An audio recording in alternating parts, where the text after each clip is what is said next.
COA typewriting short and accountancy இந்த எக்ஸாமுக்கான டேட்டை இப்போ கவர்மெண்ட் அஃபிஷியலாக அனௌன்ஸ் பண்ணியிருக்காங்க. அதை பற்றி இந்த வீடியோவில் பார்க்கலாம். அதாவது 2026 பிப்ரவரி எக்ஸாமுக்கான இன்ஸ்ட்ரக்ஷனை இப்போ அவங்க அனௌன்ஸ் பண்ணியிருக்காங்க. முதல்ல இம்பார்ட்டன்ஸ் டேட்ஸ், அதாவது இந்த டேட் கூட டென்டேட்டிவ் அப்படின்னு சொல்லியிருக்காங்க. ஏன் சொல்லியிருக்காங்க அப்படின்னா சில சேஞ்சஸ் சில டைம் பண்ணுவாங்க, அதனால இதை டென்டேட்டிவ் அப்படின்னு சொல்லியிருக்காங்க. இந்த எக்ஸாமுக்கு நீங்கள் ஆன்லைனில் தான் அப்ளை பண்ணணும். ஆன்லைன் அப்ளிகேஷன் இவங்க சொன்ன இந்த வெப்சைட்டில் தான் ஓப்பன் ஆகும். என்னைக்கு ஓப்பன் ஆகும் அப்படின்னா 30/12/2025. Last date for one time registration and application submission. அதாவது என்னைக்கு நீங்கள் அப்ளிகேஷன் லாஸ்ட்டாக சப்மிட் பண்ணணும், எந்த டேட்டுக்குள்ள அப்படின்னா 19/1/2026. ஷார்ட் அண்ட் எக்ஸாமினேஷன், அதாவது TME traditional method of examination. Fixed centre என்னைக்கு நடக்குது அப்படின்னா 7/2/2026 8/2/2026 வரைக்கும் நடக்கும். அதே மாதிரி accountancy examination TME fixed centre என்னைக்கு நடக்கும் அப்படின்னா 9/2/2026. டைப்ரைட்டிங் எக்ஸாமினேஷன் TME ஃபிக்ஸ்டு சென்டரில் எப்போ நடக்கும் அப்படின்னா 14/2/2026 15/2/2026 வரைக்கும் நடக்கும். COA டைப்ரைட்டிங் ஷார்ட் அண்ட் இந்த எக்ஸாம் CBE மோடு, அதாவது கம்ப்யூட்டர் பேஸ்டு எக்ஸாமினேஷன். இந்த மோடில் எனி லிமிட்டட் ஒர்க்கிங் டே ஸ்லாட்டில் நடக்கிறது. என்னைக்கு நடக்கும் அப்படின்னா 23/2/2026 20/4/2026 வரைக்கும் நடக்கும். அடுத்தது COA typewriting shorthand CBE method fixed day ஸ்லாட்டில் நடக்கிறது. 21/4/2026 அன்னைக்கு நடக்கும். டென்டேட்டிவாக எப்போ ரிசல்ட் டிக்ளேர் பண்ணுவாங்க அப்படின்னா TME அண்டு CBE, அதாவது ரிமோட், இதுக்கு எப்போ அப்படின்னா 30/4/2026.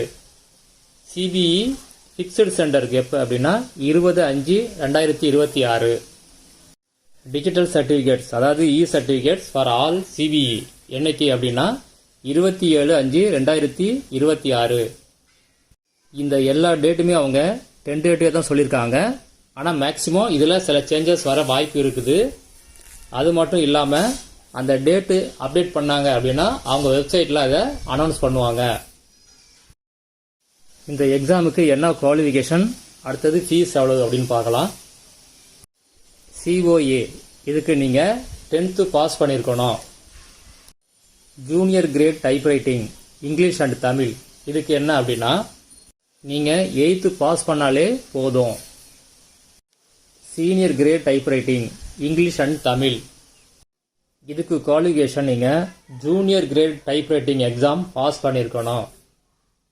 Short and junior English and Tamil, shorthand English intermediate grade இதுக்கு என்ன குவாலிஃபிகேஷன் அப்படின்னா shorthand junior grade of English இதை நீங்கள் பாஸ் பண்ணியிருக்கணும்.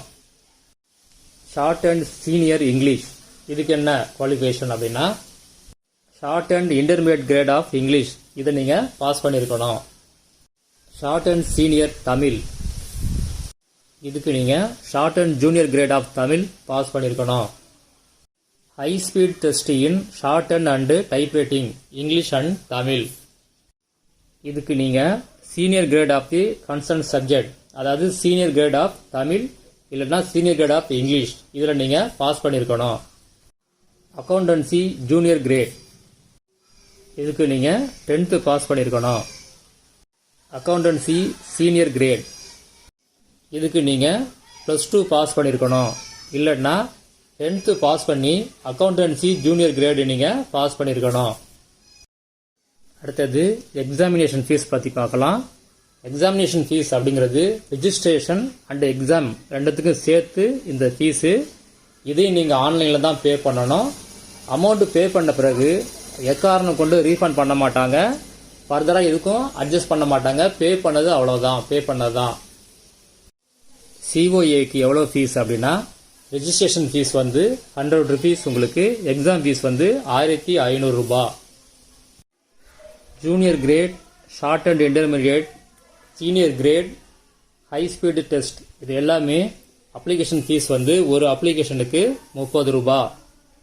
எக்ஸாம் ஃபீஸை பொறுத்த வரைக்கும் ஜூனியர் கிரேடுக்கு வந்து 100 ரூபா, ஷார்ட் அண்ட் இன்டர்மீடியட் இங்கிலீஷுக்கு வந்து 120 ரூபா, சீனியர் கிரேடு சப்ஜெக்ட்டுக்கு வந்து 130 ரூபா, ஹை ஸ்பீட் டெஸ்ட்டுக்கு 200 ரூபா. கேண்டிடேட்ஸ்க்கு சில இன்ஸ்ட்ரக்ஷன் கொடுத்துருக்காங்க, அது என்னன்னு பார்க்கலாம். அவங்க சொன்ன குவாலிஃபிகேஷன் நோட்டிஃபிகேஷன் டேட்டில் நீங்கள் கம்ப்ளீட் பண்ணியிருக்கணும். நீங்கள் உங்கள் அப்ளிகேஷனில் போஸ்டரில் எதுவும் அனுப்ப தேவையில்லை. அப்படி அனுப்புனா அவங்க ஏற்றுக்க மாட்டாங்க. ஒன்லி ஆன்லைன் அப்ளிகேஷன் மட்டும்தான். அடுத்தது, ஒரே சப்ஜெக்டில் மோர் தென் 1 கிரேட் நீங்கள் அப்ளை பண்ண முடியாது. Short hand, typewriting, accountancy use பண்ணும்போது வேறு சப்ஜெக்ட் நீங்கள் யூஸ் பண்ணுறீங்க. அப்போ நீங்கள் அதுக்கு 2 சப்ஜெக்ட் கண்டிப்பாக எழுதலாம். ஆனால் ஒரே அப்ளிகேஷன் தான் யூஸ் பண்ணிக்கலாம். சிஓஏக்கு தனி அப்ளிகேஷன் நீங்கள் சப்மிட் பண்ணணும். என்னென்ன சர்டிஃபிகேட் வேணும் அப்படின்னு சொல்லி கொடுத்துருக்காங்க, அதை பற்றி பார்க்கலாம். 10th பாஸ் பண்ணாங்க எஸ்எல் சர்டிஃபிகேட்டை நீங்கள் அப்லோட் பண்ணுங்கள். அதில் நீங்கள் உங்கள் செல்ஃப் சைன், அதாவது செல்ஃப் அட்டஸ்டட் காப்பியை நீங்கள் அப்லோட் பண்ணுங்கள். 10th இல்லாத 8th படித்தவங்க இவங்க என்ன பண்ணணும் அப்படின்னா, ஒரு போனஃபைடு சர்டிஃபிகேட் வந்து உங்கள் ஹெட் மாஸ்டர்கிட்ட வாங்கி தரணும். அதில் உங்கள் ஃபோட்டோ இருக்கணும், உங்கள் full name, date of birth இருக்கணும். இந்த சர்டிஃபிகேட்டை நீங்கள் அப்லோட் பண்ணணும். டெக்னிக்கல் குவாலிஃபிகேஷன் அப்லோட் பண்ணும்போது, அதாவது டைப்ரைட்டிங் ஷார்ட் ஹேண்ட் நீங்கள் அப்லோட் பண்ணுறீங்க அப்படின்னா அதை நீங்கள் செல்ஃப் அட்டஸ்ட் பண்ணி அதை அப்லோட் பண்ணுங்கள். அடுத்தது, ஐடி ப்ரூஃபுக்கு கவர்மெண்ட் அப்ரூவ்டு ஐடி ப்ரூஃப் ஒன்று நீங்கள் அப்லோட் பண்ணணும். அதில் உங்கள் ஃபோட்டோ இருக்கணும், நேம் இருக்கணும், டேட் ஆஃப் பர்த் இருக்கணும். ஆதார் கார்டு நீங்கள் அப்லோட் பண்ணலாம். PAN card, driving licence, voter ID, school college ID இது இருந்துச்சுன்னா இது கூட நீங்கள் அப்லோட் பண்ணணும். அப்படி ஸ்கூல் காலேஜ் இருந்துச்சு அப்படின்னா அதில் உங்கள் ரிஜிஸ்டர் நம்பர் கண்டிப்பாக இருக்கணும். நீங்கள் இப்போ என்ன ஐடி ப்ரூஃப் கொடுக்குறீங்களோ அந்த ஐடி ப்ரூஃபை நீங்கள் ஒரிஜினலை நீங்கள் எப்போ எடுத்துகிட்டு போகணும் அப்படின்னா, எக்ஸாம் சென்டருக்கு ஹால் டிக்கெட்டோட கண்டிப்பாக எடுத்துகிட்டு போகணும். அப்படி எடுத்துகிட்டு போக முடியல அப்படின்னா வேறு ஐடி ப்ரூஃப் எடுத்துகிட்டு போகலாம். ஒரு ஜெராக்ஸ் காப்பியை நீங்கள் அங்கே சப்மிட் பண்ணுற மாதிரி இருக்கும். ஒரிஜினலையும் கொண்டு போகணும். ஆன்லைன் அப்ளிகேஷனை நீங்கள் 12/1/2026 5 மணிக்குள்ளே சப்மிட் பண்ணணும். ஆனால் இம்பார்ட்டன்ட் டேட்டில் என்ன கொடுத்துருக்காங்க அப்படின்னா 19/1/2026 அப்படின்னு கொடுத்துருக்காங்க. நீங்கள் அப்ளிகேஷனை சப்மிட் பண்ண உடனே உங்களுக்கு ஒரு அப்ளிகேஷன் நம்பர் வரும். அந்த நம்பரை கண்டிப்பாக நோட் பண்ணிக்கோங்க. COA, typewriting, short and accountancy இதுக்கான சிலபஸை கொடுத்துருக்காங்க.